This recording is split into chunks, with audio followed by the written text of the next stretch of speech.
Okay, class 11th हमने जैवाणु वाला chapter start किया था, जिसमें हम कार्बोहाइड्रेट्स और लिपिड वाला पोर्शन कर चुके हैं। आज हमने करना है प्रोटीन्स।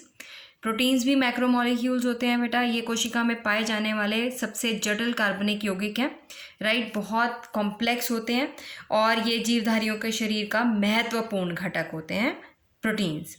प्रोटीन्स भी हमारे पास कार्बन, हाइड्रोजन, ऑक्सीजन के संयोग से बनते हैं, जैसे हमने देखा था कार्बोहाइड्रेट्स में और लिपिड्स में। ठीक है, ये भी कैसे बनते हैं? कार्बन, हाइड्रोजन और ऑक्सीजन के संयोग से। पर इनके अलावा इसमें मस्ट प्रेजेंट कंपोनेंट जो होता है वो नाइट्रोजन भी होता है। 16% नाइट्रोजन भी उपस्थित होती है प्रोटीन में, और किसी किसी प्रोटीन में सल्फर के अणु भी पाए जाते हैं, यानी कि सल्फर भी पाया जाता है, राइट। हमने लिपिड्स वगैरह में या कार्बोहाइड्रेट्स में मेन कंपोनेंट्स जो थे कार्बन, हाइड्रोजन और ऑक्सीजन थे। प्रोटीन में इनके अलावा नाइट्रोजन भी उपस्थित होती है और किसी किसी में सल्फर भी उपस्थित होती हैं। अब हमने पढ़ा था कार्बोहाइड्रेट्स में जो बॉन्ड होता है वो ग्लाइकोसिडिक बॉन्ड होता है, और हमने लिपिड्स में पढ़ा उसमें एस्टर बंध होता है। यहाँ पर जो प्रोटीन्स हैं, प्रोटीन्स किसके बने होते हैं? अमीनो अम्लों के। और अमीनो अम्लों के बीच में कौन सा बॉन्ड प्रेजेंट होता है? Peptide bond. कौन सा बॉन्ड उपस्थित होता है? पेप्टाइड बॉन्ड से जुड़े हुए होते हैं। अमीनो एसिड्स के बहुलक हैं। अमीनो एसिड्स के बहुलक मतलब बहुत सारे अमीनो एसिड्स की यूनिट्स जुड़ती हैं तो हमारे प्रोटीन्स का निर्माण होता है। अब प्रोटीन का निर्माण में जो अमीनो एसिड्स हैं वो आपस में कैसे जुड़ेंगे? वो जुड़ेंगे पेप्टाइड बंध के द्वारा। अब ये जो पेप्टाइड बंध है वो किसके और कौन से दो ग्रुप्स के बीच में बनता है? एक अमीनो अम्ल का COH ग्रुप, कार्बोक्सिलिक ग्रुप, और दूसरे अमीनो अम्ल का अमीनो ग्रुप NH2 से जुड़ा रहता है। इस तरह से पेप्टाइड बंध जो है वो बनता है। एक का कार्बोक्सिलिक और दूसरे का NH2 ग्रुप जो है वो पेप्टाइड बॉन्ड का निर्माण करता है, राइट। अब हमने देखना है जो अमीनो एसिड्स हैं,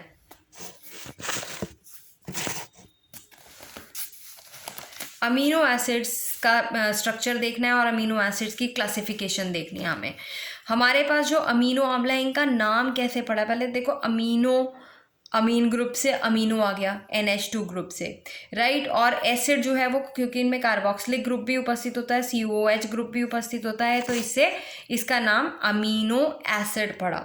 अमीन NH2 और कार्बोक्सिलिक समूह COH समूह की उपस्थिति में इसका नाम पड़ गया अमीनो एसिड। ठीक है, और वैसे हमारे पर्यावरण में लगभग 300 प्रकार के अमीनो अम्ल हैं, पर हमारे प्लांट्स की कोशिकाओं में और जंतु की कोशिकाओं में कितने अमीनो अम्ल उपस्थित होते हैं? 20 अमीनो एसिड्स उपस्थित होते हैं। और इन 20 अमीनो एसिड्स में से स्पेशली स्तनधारियों की कोशिकाओं में केवल 10 अमीनो एसिड्स जो हैं वो अपने आप बनते हैं, अदरवाइज 10 उनको फूड के रूप में लेने पड़ते हैं। ठीक है, और यही अमीनो एसिड्स जो हैं वो श्रृंखलाबद्ध होते हैं और प्रोटीन के संरचना का निर्माण करते हैं। अब अमीनो एसिड्स की अगर हम क्लासिफिकेशन की तरफ आगे बढ़ें तो अमीनो एसिड्स जो हैं वो दो तरह से हम क्लासिफाई करेंगे। एक क्लासिफिकेशन जो है इसकी करेंगे हम पहले कि उनकी ज़रूरत के हिसाब से वो आवश्यक है, अनावश्यक है। अनावश्यक का मतलब ये नहीं है कि उनकी ज़रूरत नहीं है। अनावश्यक का मतलब ये है कि वो हमारी बॉडी में अपने आप बन जाते हैं, इसलिए हमें बाहर से लेने की आवश्यकता नहीं होती। पर एसेंशियल अमीनो एसिड्स ऐसे अमीनो एसिड्स हैं जो हमें बाहर से लेने की आवश्यकता होती है। तो 20 प्रकार के अमीनो एसिड्स जो हैं वो सभी जीवों में समान होते हैं। सूक्ष्म जीवों और पादपों में ये 20 प्रकार के अमीनो अम्ल बनते हैं, माइक्रो ऑर्गेनिजम्स में और प्लांट्स के अंदर। ये 20 टाइप्स के जो अमीनो एसिड्स हैं ये बनते हैं, परंतु स्तनियों में यानी कि स्तनधारियों में, मैमल्स में, इनमें से केवल 10 ही शरीर में बनते हैं।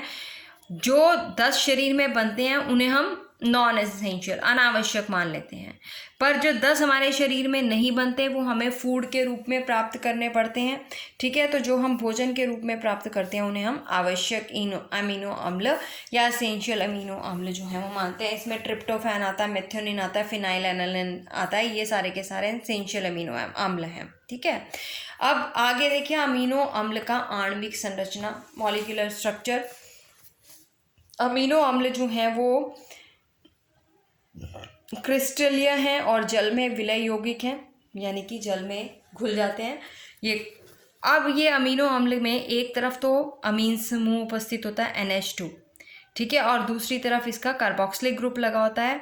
सेंटर में हमारे पास कार्बन है, राइट, और उस कार्बन के चारों तरफ, क्योंकि कार्बन की 4 वैलेंसी होती है, वो 4 वैलेंसी तो पूरी होनी है। सेंटर में कार्बन आ गया, एक तरफ NH2 अमीन समूह लगा हुआ है NH2, दूसरी तरफ कार्बोक्सिलिक समूह लगा हुआ है, एक तरफ इसके हाइड्रोजन लगी रहती है और एक तरफ R यानी कि कार्बन की श्रृंखला, कार्बन चेन जो है वो लगी रहती है। कार्बन चेन जो है वो कितनी भी लंबी हो सकती है, डिपेंड करता है वही कौन सा अमीनो एसिड्स है। ठीक है, तो अमीनो अम्ल में हमारे पास जो बॉन्ड है एक अमीनो अम्ल का और दूसरे अमीनो अम्ल के बीच में पेप्टाइड बॉन्ड बनता है, यानी कि एक का COH ग्रुप और दूसरे अमीनो अम्ल का NH2 ग्रुप आपस में ज्वाइन करते हैं और वाटर का एक मॉलिक्यूल जो है वो रिलीज हो जाता है और हमारे पास पेप्टाइड बंध बनता है। देखिए यहाँ पर आपको पेप्टाइड बंध जो है वो बन के बताया हुआ है। ये भी हमारे पास ग्लाइसिन अमीनो अम्ल लिया हुआ है, ये वाला, राइट, और यहाँ पर एलेनिन अमीनो अम्ल लिया हुआ है। अब एलेनिन का NH2 ग्रुप, ये वाला NH2N